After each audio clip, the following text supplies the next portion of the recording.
Hello friends, welcome to the crash course on Indian contract act. और आज हम अपने फ्री कंसेंट के टॉपिक को कंटिन्यू करेंगे और उसमें हम फ्रॉड को पढ़ेंगे।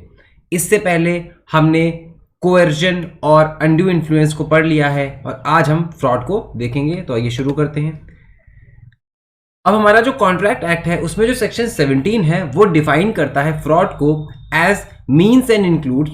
कहता है कि fraud means and includes any of the following acts committed by a party to a contract or with his connivance or by his agent with an intent to deceive another party or his agent or to induce him to enter into a contract। जब एक person दूसरे person के ऊपर कोई एक ऐसा act करता है जिससे दूसरा पर्सन जो है डिसीव हो जाए और वो इंड्यूस हो जाए एक कॉन्ट्रैक्ट में एंटर होने के लिए, तो उसको हम बोलेंगे कि पहली पार्टी ने दूसरी पार्टी के ऊपर क्या किया है, फ्रॉड प्रैक्टिस किया है।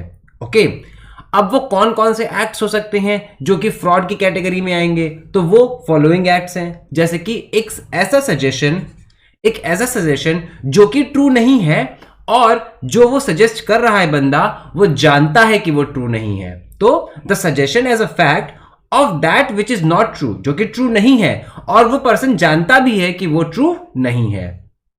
दूसरा the active concealment of a fact by one having knowledge or belief of the fact। एक पर्सन के पास एक फैक्ट को लेके एक नॉलेज है और एक बिलीफ है, लेकिन वो उसका एक्टिव कंसीलमेंट करता है और दूसरी पार्टी से वो छुपा लेता है फैक्ट, तो that will be known as fraud.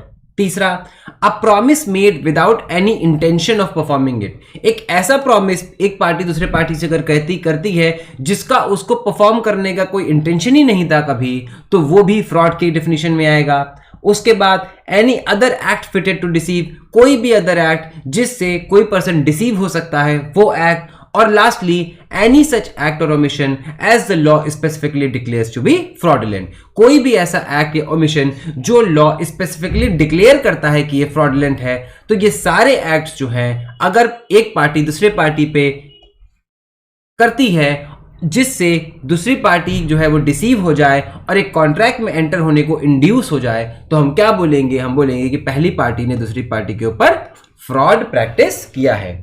हम ये बात पिछले वीडियो में जान चुके हैं कि अगर फ्रॉड, मिसरिप्रेजेंटेशन, अनड्यू इन्फ्लुएंस या फिर कोएर्जन प्रैक्टिस किया जाता है by one party to another, तो जिस पार्टी के ऊपर ये सारी चीजें प्रैक्टिस होती हैं उस पार्टी के ऑप्शन पे कॉन्ट्रैक्ट जो होता है वो वॉइडेबल होता है। क्या होता है? वॉइडेबल होता है, ना कि वॉइड होता है। ओके, अब ये जो सेक्शन है इसके साथ एक एक्सप्लेनेशन भी जुड़ा हुआ है जो कि कहता है कि mere silence as to facts likely to affect the willingness of a person to enter into a contract is not fraud। अगर कोई पर्सन केवल साइलेंट रहता है, वो कुछ नहीं बोलता, ना वो हां कहता है और ना वो ना बोलता है, तो केवल साइलेंस जो है वो फ्रॉड नहीं कहलाई जाएगी। केवल साइलेंस फ्रॉड नहीं कहलाई जाएगी अनलेस सर्कमस्टांसेस ऐसे हैं जहां पे उसकी ड्यूटी बनती है कि वो कुछ बोले, या फिर सर्कमस्टांसेस ऐसे हैं कि जहां पे उसका साइलेंस ही स्पीच के इक्विवेलेंट हो जाता है। तो ऐसी सिचुएशन में तो ड्यूटी बनेगी उस पर्सन की कि वो बोले, ठीक है, लेकिन अदर सिचुएशंस में केवल साइलेंस जो है वो फ्रॉड नहीं कहलाएगा। For example, A sells by auction to B a horse which A knows to be unsound. A ने बी को ऑक्शन के थ्रू एक हॉर्स बेचा जो कि ए को पता है कि क्या है, वो अनसाउंड है, लेकिन ए ने बी से उसके बारे में कुछ नहीं कहा। ठीक है, तो ये क्या होगा? ये फ्रॉड नहीं होगा, ये फ्रॉड नहीं होगा। दूसरा इसका एग्जाम्पल है, बी इज एज डॉटर। अब ये जो बी है ये ए की क्या है? डॉटर है। ठीक है, जो कि अभी अभी ऑफ एज हुई है, मतलब अभी अभी मेजॉरिटी की एज पे आई है। यहां पे अगर इस सिचुएशन में अब ए जो है वो बी को कुछ बेच रहा है और वहां पे ए जो है नहीं बोलता है, तो now here it will amount to fraud, because इस सिचुएशन में ए की ड्यूटी बनती है कि वो बोले, उसकी ड्यूटी बनती है कि वो कुछ बोले। ठीक है, here the relation between the parties would make it A's duty to tell B if the horse is unsound। Last example है, B says to A if you do not deny it I shall assume that the horse is sound. अगर तुम मना नहीं करोगे तो मैं assume कर लूंगा कि हॉर्स जो है वो क्या है, साउंड है। बी ने ए से बोला तीसरे एग्जाम्पल में। अब यहां पे अगर ए चुप रह जाता है, यहां पे अगर ए चुप रह जाता है तो वो क्या हो जाएगा, it will be equivalent to speech. मतलब वो ए ने बोला कि अगर तुम कुछ नहीं बोलते तो एज्यूम कर लूंगा कि साउंड है, और वो कुछ नहीं बोला तो बी क्या एज्यूम कर लेगा, बी एज्यूम कर लेगा कि हॉर्स इज साउंड। तो यहां पे चूंकि बी की ए की ड्यूटी बनती थी कि वो कुछ बोले, और यहां पे चूंकि उसने नहीं बोला, तो here mere silence can amount to fraud. Okay, तो ये 3 एग्जाम्पल्स हैं जो हमारे इस सिचुएशन को बहुत ही अच्छे से एक्सप्लेन करते हैं। अब हम एक एक करके इन सारी चीजों को देख लेते हैं। तो सबसे पहला है फॉल्स सजेशन। तो देखिए, suggestion that a fact is true, कोई फैक्ट को लेके एक सजेशन दिया गया कि वो ट्रू है जबकि वो ट्रू नहीं है, और जो पर्सन है वो मानता है कि वो ट्रू नहीं है। तो अगर ऐसा कोई सजेशन करोगे तो वो क्या बन जाएगा, वो बनेगा फ्रॉड। लेकिन साथ में क्या होना चाहिए, एक इंटेंशन टू डिसीव भी होना चाहिए। अगर आप ऐसे ही कोई सजेशन देते हैं, ठीक है, केवल मजाक में, और आपका कोई इंटेंशन नहीं है किसी को डिसीव करने का, तो that may not amount to fraud. लेकिन अगर दिस एक्ट, ये जो आपका सजेशन वाला एक्ट है, that is coupled with an intention to deceive the other person, तो in that case it will amount to fraud. तो क्लॉज 1 को इन्वोक करने के लिए क्या क्या चीजें जरूरी हैं? तो सबसे पहले एक सजेशन होना चाहिए एज टू अ फैक्ट। दूसरा, वो फैक्ट जो है वो ट्रू नहीं होना चाहिए। तीसरा, वो फैक्ट उस पर्सन को पता होना चाहिए कि वो ट्रू नहीं है। The suggestion should have been made by a person who does not believe it to be true. Okay, और fourth, the suggestion should be made with an intent to deceive. वो इंटेंट टू डिसीव होना चाहिए, with an intent to deceive होना चाहिए, जिससे कि दूसरी party क्या हो जाए, इंड्यूस हो जाए to enter into the contract. Contract में एंटर होने के लिए वो क्या हो जाए, इंड्यूस हो जाए। ओके, तो ये था हमारा फॉल्स सजेशन। अब हम बात करेंगे एक्टिव कंसीलमेंट की। तो देखिए, क्लॉज 2 जो है सेक्शन 17 का, वो active concealment of a fact की बात करता है और कहता है the active concealment of a fact by one having the knowledge और belief of the fact amounts to fraud. A को किसी फैक्ट के बारे में कोई स्पेसिफिक नॉलेज है, ठीक है, एंड विच इज मटेरियल, जो कि मटेरियल भी है, और वो बी से एक्टिवली छुपा लेता है। बी से एक्टिवली वो अगर छुपा लेता है तो क्या बोला जाएगा, ये बोला जाएगा कि यहां पे ए ने फ्रॉड प्रैक्टिस किया है ऑन बी। ओके, अब ये नोट करने वाली बात है कि एक्टिव कंसीलमेंट जो है वो पैसिव कंसीलमेंट से डिफरेंट होती है। ठीक है, एक्टिव कंसीलमेंट मतलब आप कोई एक ओवर्ट एक्ट करते हो जिससे आप कंसील करने की कोशिश कर रहे हो किसी फैक्ट को। ठीक है, पैसिव कंसीलमेंट में आप कोई ओवर्ट एक्ट नहीं कर रहे हो, it is concealed by in its own nature. लेकिन एक्टिव कंसीलमेंट में आप एक लेंथ तक जा रहे हो किसी चीज को कंसील करने के लिए। ओके, तो active concealment is different from passive concealment. अब आगे ये कहता है कि there is no general duty of the contracting party to disclose the whole truth to the other party.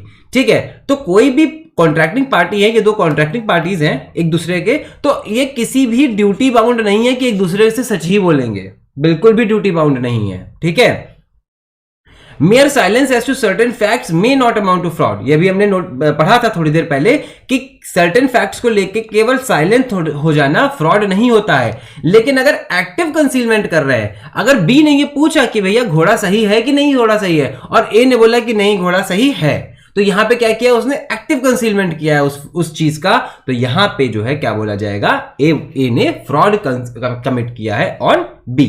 देखिए, the explanation given under section 17 makes it clear that mere silence as to facts likely to affect the willingness of a person to enter into a contract is not fraud. ये fraud नहीं होगा.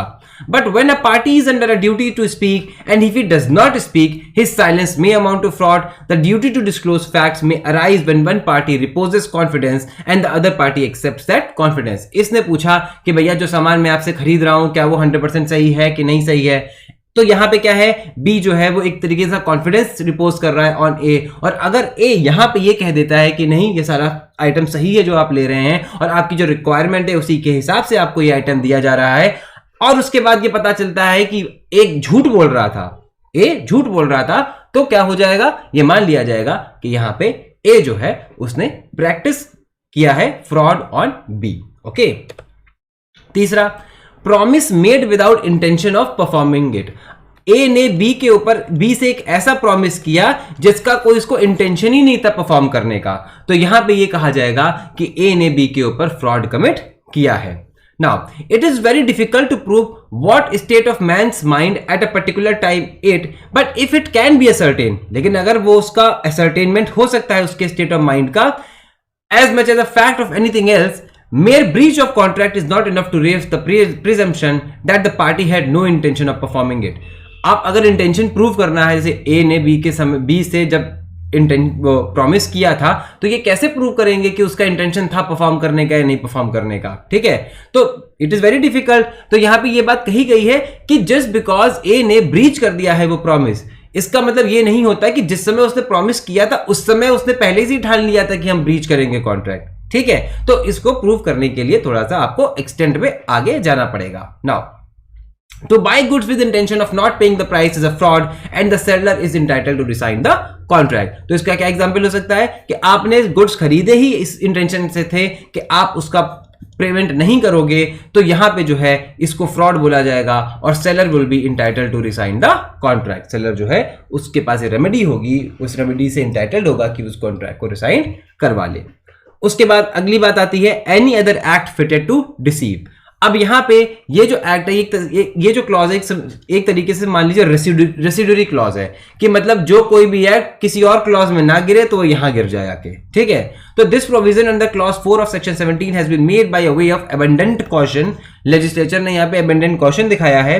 Any act of deceive not falling under any other clauses of section 17 may fall within the scope of clause 4। तो जो कहीं और नहीं पड़ रहा है एक्ट, जो कहीं और क्लॉज में नहीं गिर रहा है, तो वो यहां आके गिर जाएगा। और लास्ट में है हमारा एक्ट और omission specifically declare to be void. ऐसा एक्ट या ऐसा ओमिशन जो कि किसी एक्ट ने स्पेसिफिकली डिक्लेयर करा है कि ये चीज जो है वो क्या होगी, वॉइड होगी या फिर फ्रॉडुलेंट होगी। यहां पे होगा फ्रॉडुलेंट।